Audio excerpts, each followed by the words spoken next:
చూసిన రాజమండ్రిలోనే అనౌన్స్ చేసినప్పుడు ఆయన ఆ ముక్క కూడా అన్నాడుగా, సెంటిమెంటల్ గా రాజమండ్రిలో నేను పొత్తు అనౌన్స్ చేశాను జైల్లో ఉన్నప్పుడు, కాబట్టి ఇక్కడ సీట్ ఒకటి నాకు కంపల్సరీ కావాలన్నాడు కదా.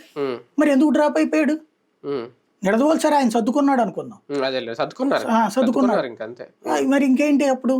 అప్పుడు లేదు అంటే సిట్టింగ్ సీట్లు ముందే హామీ ఇచ్చారు బాబు గారు, సిట్టింగ్ స్థానాలు మళ్ళీ వాళ్ళకే ఇస్తారని. నేను అనేది అదే. ఇప్పుడు మరి అట్లా ఉండి సిట్టింగ్ సీటే కదా, మరి ఎట్లాగా వేరే వాళ్ళకి ఎట్లా మారుస్తున్నారు?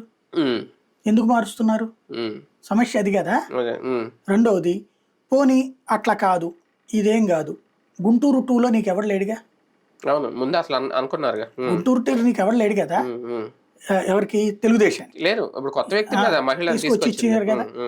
మరి ఆ సీటు కన్నా లక్ష్మీనారాయణకి ఎందుకు ఇవ్వాల? కన్నా లక్ష్మీనారాయణ తీసుకెళ్లి తెలుగుదేశంలోకి పొమ్మని ఎందుకు చెప్పారు? తెలుగుదేశం పార్టీ కూడా పోనీ ఏమన్నా నిజంగా కన్నాకి న్యాయం చేస్తే 2 ఇవ్వచ్చు కదా. సత్తెనపల్లి ఎందుకు పంపించింది? పోనీ ఇప్పుడు అది సీటు ఖాళీగా ఉంది కదా, ఒకళ్ళకి తీసుకుని ఇవ్వచ్చుగా, ఒక క్యాండిడేట్కి ఇవ్వచ్చు కదా. పోనీ పోతిన మహేష్ లాంటి వాడిని అక్కడ పంపించచ్చుగా.